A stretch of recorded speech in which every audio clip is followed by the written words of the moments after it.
بسم اللہ الرحمن الرحیم۔ السلام علیکم۔ ہمارے جو اہل سنت بھائی ہیں ان کا کہنا ہے کہ حضرت عائشہ صدیقہ ہے، اور صدیقہ اس کو کہا جاتا ہے جو ہمیشہ سچ بولے، یعنی ہمیشہ جو سچ بولو، جس نے کبھی جھوٹ نہ بولا ہو، ساری زندگی میں جس نے کبھی جھوٹ نہ بولا ہو اسے صدیقہ کہا جاتا ہے۔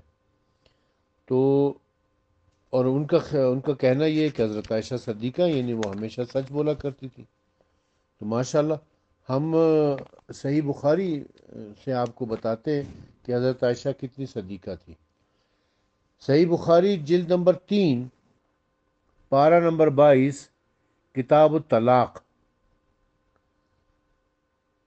باب ہے: اے پیغمبر، جو چیز اللہ تعالیٰ نے آپ پر آپ کے لیے حلال کی ہے اسے کیوں حرام کرتے ہیں؟ یہ وہ سورہ تحریم کی جو آیت ہے نا، سورہ تحریم کی جو شروع کی آیتیں، آیت نمبر 1 سے لے کر آیت نمبر 3 تک جو ہے، اس کی تفسیر میں یہ بیان کر رہے ہیں۔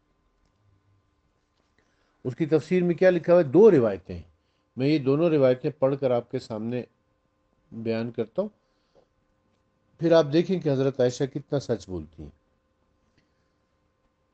حدیث نمبر 248، یعنی صحیح بخاری کی جلد نمبر 3، صفحہ نمبر 160، پارہ نمبر 22، کتاب الطلاق، حدیث نمبر 248۔ حضرت عائشہ کہتی ہیں کہ حضرت صلی اللہ علیہ وآلہ وسلم ام المومنین زینب بنت جہش کے پاس ٹھہر جایا کرتے، وہاں شہد پیا کرتے۔ میں نے اور حفصہ دونوں نے مل کر یہ مشورہ کیا کہ ہم دونوں میں سے جس کے پاس حضرت صلی اللہ علیہ وآلہ وسلم تشریف لائیں، وہ یوں کہے کہ آپ صلی اللہ علیہ وآلہ وسلم کے منہ سے مغافیر کی بو آتی ہے۔ مغافیر کے بریکٹ میں لکھا ہوا ہے بدبودار گوند کی بو آتی ہے، شاید آپ نے مغافیر کھایا ہے۔ چنانچہ آپ صلی اللہ علیہ وآلہ وسلم دونوں میں سے کسی کے پاس تشریف لائے تو حسب مشورہ اس نے یہی کہا تو فرمایا، میں زینب کے پاس سے شہد پی کر آیا ہوں اور اب نہ پیا کروں گا۔ اس پر یہ آیت نازل ہوئی کہ اے ہمارے رسول، جو شے ہم نے حلال کر دی ہے وہ آپ کیوں حرام کر رہے ہیں؟ یعنی ایک روایت میں یہ ہے کہ رسول اکرم نے حضرت زینب ام المومنین حضرت زینب بنت جہش کے کمرے میں حجرے میں جا کر شہد پیا ہے۔ ان دونوں کو جیلسی فیل ہوئی ہے، عائشہ اور حفصہ کو۔ انہوں نے آپس میں یہ مشورہ کیا کہ جب رسول اکرم آئیں گے ہمارے پاس تو ہم ان سے کہیں گے کہ آپ کے منہ سے شہد کی بدبو نہیں بلکہ آپ کے منہ سے مغافیر کی بدبو آ رہی ہے۔ مغافیر کی مغافیر کیا ہے؟ مغافیر ایک بدبودار گوند ہوا کرتی ہے، بدبودار گوند ہے وہ، اس کی بدبو آپ کے منہ سے آ رہی ہے۔ تو جب رسول خدا ان کے پاس آئے، ان دونوں نے ایسا ہی کہا رسول اللہ کو، اور رسول اللہ نے کہا کہ میں آئندہ شہد نہیں پیوں گا۔ یہ اس آیت کی تفسیر میں لکھا ہوا ہے۔ اب رسول اللہ نے تو شہد پیا تھا، انہوں نے کہا کہ آپ کے منہ سے مغافیر کی بدبو آ رہی ہے، اور مشورہ کر کے کہا، تو یہ کتنی سچائی ہو گئی، کتنی صدیقہ ہو گئی ہے، اندازہ ہو رہا ہے آپ کو۔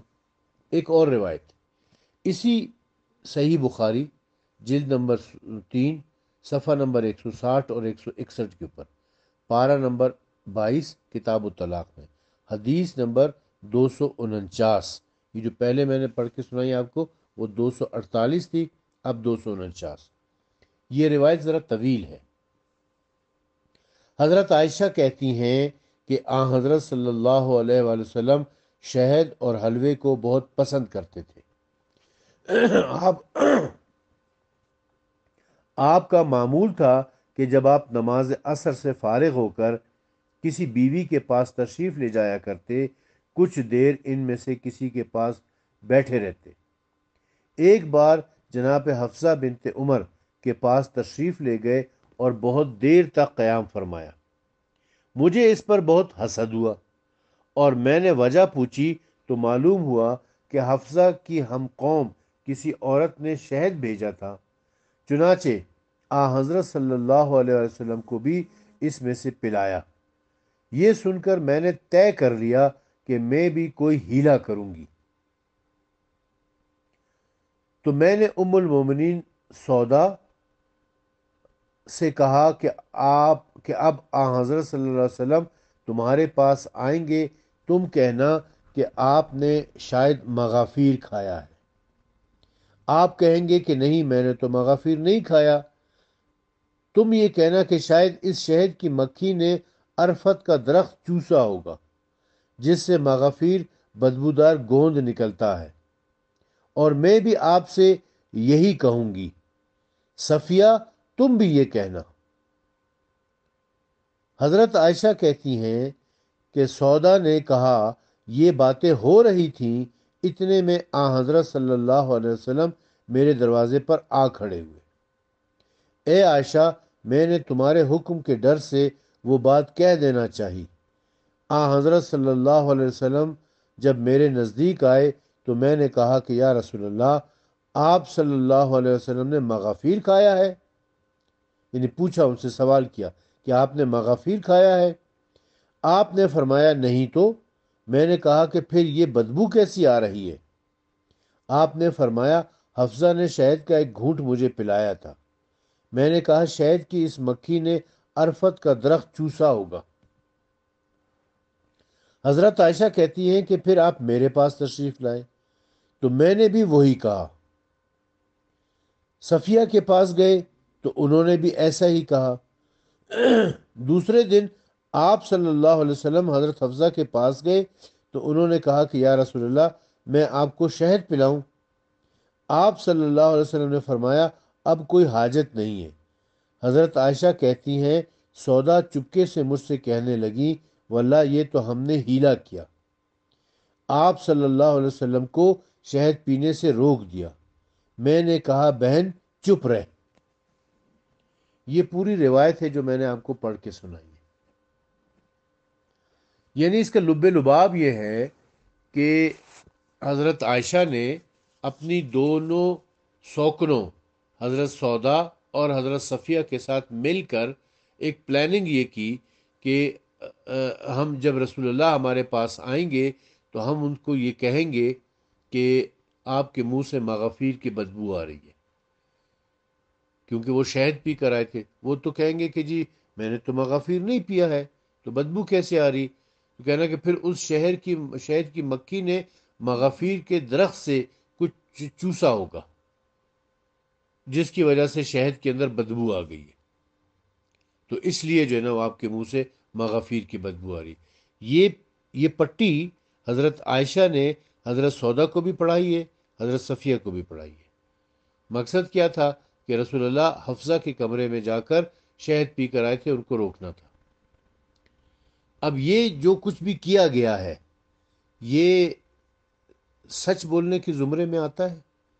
کیا کوئی صدیقہ ایسا کہہ سکتی ہے؟ کیا یہ سب کچھ جھوٹ نہیں ہے؟ خود بھی جھوٹ بولنا اور اپنی سوکنوں کو بھی سکھانا کہ وہ جھوٹ بولے، اور انہوں نے بھی پھر جھوٹ بولا۔ علماء اہل سنت کہتے ہیں کہ جی اصل میں وہ تو بس ایک مذاق تھا جو کیا تھا انہوں نے۔ حضرت عائشہ نے رسول اللہ کے ساتھ مذاق کیا تھا۔ حضرت عائشہ رسول اللہ کے ساتھ مذاق کر رہی تھی؟ یہ مذاق کی بات ہے؟ رسول کے ساتھ مذاق کیا جا رہا ہے، نبی کے ساتھ مذاق کیا جا رہا ہے۔ یعنی جو رسول کے ساتھ، نبی کے ساتھ مذاق کر رہا ہے، اس کے بارے میں آپ کیا کہیں گے؟ کیا عقیدہ رکھیں گے اس کے بارے میں؟ یا تو مانے کہ رسول خدا کا مذاق اڑایا گیا ہے، یہاں پر توہین کی گئی ان کی، یا پھر یہ مانے کہ حضرت عائشہ نے خود بھی جھوٹ بولا ہے اور اپنی سوکنوں سے بھی جھوٹ بلوایا ہے۔ فیصلہ آپ کر لیں کہ رسول خدا کے ساتھ مذاق کرنا کیسا ہے یا جھوٹ بولنا کیسا ہے، جھوٹ بلوانا کیسا ہے۔ یہ دونوں چیزیں آپ کے سامنے ہیں، فیصلہ آپ کر لیں کہ اس میں کیا کرنا ہے۔